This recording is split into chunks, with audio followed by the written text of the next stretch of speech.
नमस्कार दोस्तों. First of all, good morning to all of you, my dear friends and my respected teacher. Now I am going to tell about a scaffold. This is a scaffold. सबसे पहले हम जानेंगे scaffold होता क्या है. तो इसका इंग्लिश में डिफिनेशन होता है कि scaffold is a temporary structure of platform that is used to work at height and access work at height. जैसे कि हम लोग कहीं भी हाइट पे काम करते हैं तो उस पे हम लोग को स्काफोल्ड या ऊंची चीजों की आवश्यकता पड़ती है, जिससे हम आसानी से उसके ऊपर चढ़कर हम अपना काम कर सकें. तो ये मेरा स्ट्रक्चर हुआ, स्काफोल्ड हुआ.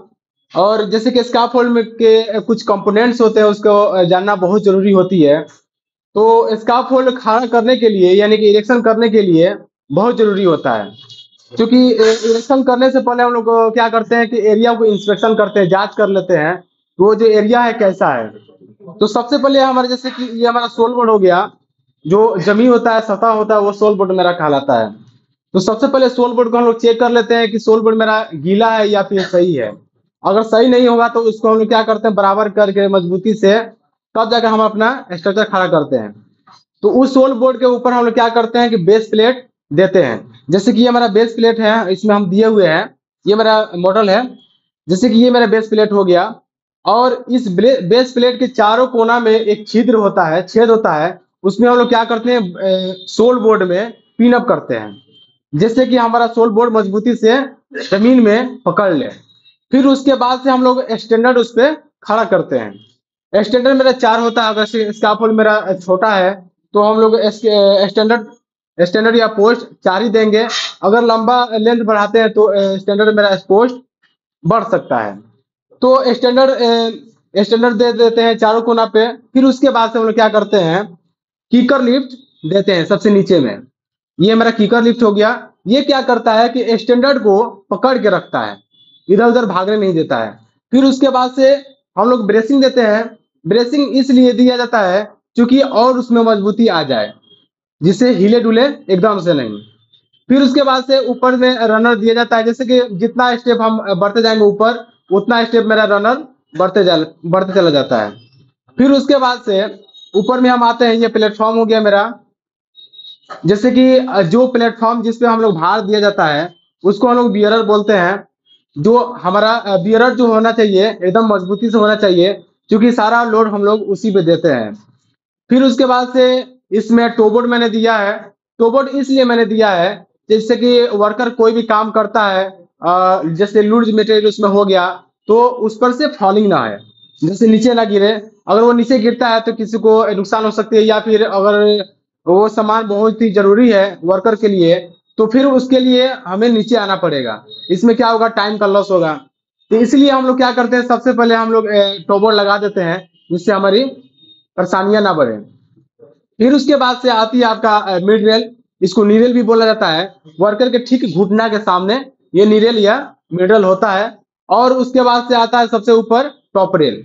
टॉप रेल का काम यह होता है, जैसे वर्कर काम करता है तो अगर अचानक से उसको झटका आ जाए या फिर किसी प्रकार का चक्कर आ जाए तो वो नीचे फॉलिंग ना होकर के उससे इससे बच जाए टॉप रेल से.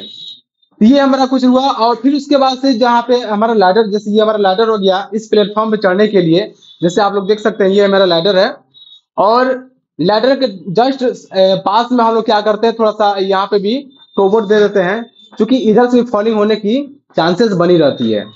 और फिर उसके बाद से जैसे जहाँ पे हम लोग काम करेंगे वहां पे बैरिकेड करना बहुत जरूरी होता है, क्योंकि अदर पर्सन अगर वहां पे काम कर रहा है तो वो इस बैरिकेड के अंदर ना चले जाए.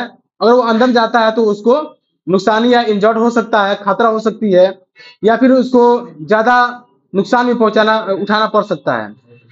तो ये हमारा कुछ पार्ट हुआ. और सबसे पहले जैसे कि इसमें कुछ टैग होते हैं. आ, ये हमारा कुछ टैग आपको हम दिखाएंगे. जैसे देखिए, इरेक्शन या डिमोलेशन के बाद हम लोग ये रेड टैग को यूज किया जाता है. जैसे कि हम बता दें कि जैसे कि स्काफोल्ड बना रहे हैं या फिर उजाड़ रहे हैं, उस टाइम हम लोग रेड टैग का यूज करते हैं। और येलो टैग जो है, जैसे मान लीजिए आपका स्कार्फ बनाने में कहीं मिसिंग हो गया है, तो उस दौरान हम लोग क्या करते हैं, येलो टैग का इस्तेमाल किया जाता है। और जब हमारा स्कार्फ बन के रेडी हो गया है, अगर यह इसमें मतलब किसी प्रकार का त्रुटि नहीं बच गई है, तो वहां पे हम लोग ग्रीन टैग का इस्तेमाल किया जाता है। ग्रीन टैग हम लगाते हैं, यानी कि जैसे कि वर्कर हमारा समझ जाता है कि हमारा स्कार्फ जो है प्लेटफॉर्म है वो रेडी हो गया है, वो सेफ जगह है। तो सबसे पहले बात है कि हम लोग ये बता दें कि हम लोग जैसे कि काम करने के पहले हम लोग को वर्क परमिट की जरूरी होती है, क्योंकि वर्क परमिट के बिना हम लोग काम नहीं कर सकते हैं।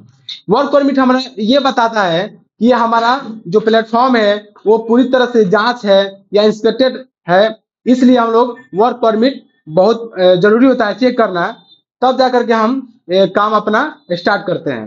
तो मेरा ये प्रोजेक्ट रहा वर्ष, मैं इन्हीं चंद बातों में अपना बातों को विराम करता हूँ। और आप लोगों को कैसा लगा जरूर बताइए। और GIFSE इंस्टीट्यूट को फॉलो कीजिए, सब्सक्राइब कीजिए। और यहाँ पे बहुत अच्छी फैसिलिटीज है, जैसे कि AC हो गया, प्रोजेक्टर हो गया, और स्मार्ट क्लासेस तरीका से और वेल मेंटेनेंस भी रखा जाता है। और यहाँ पे जैसे कि सबसे पहला बात की बच्चों को ये सिखाया जाता है कि आप लोगों को समाज में कैसे बैठना है, कैसे तौर तरीका अपनाना है, कैसे बड़ों से छोटों से कैसे बात करनी है, ये सारी चीजें आपको यहाँ पे बदलाव मिलती है। तो आप लोग एक बार मौका दीजिए सर लोगों को पढ़ाने के लिए। तो यहाँ पे हमारे 4 टीचर हैं, एक नसीम सर हैं जो कि यहाँ के प्रोपराइटर हैं, और एक जिशान सर है जो कि सेफ्टी पढ़ाते हैं, और हमारे रावेश सर हैं वो भी सेफ्टी पढ़ाते हैं, और हमारे प्रिय कैप सर है जो कि हमारे सभी बच्चों को, सभी मित्रों को स्पोकन पढ़ाते हैं, जो कि प्लेटफॉर्म पे या फिर अदर कंट्री में जाते हैं तो इंग्लिश बोलना बहुत ही जरूरी होता है, जिसके लिए हमारे सर इंग्लिश के लिए तैयारी कराते हैं। That's all.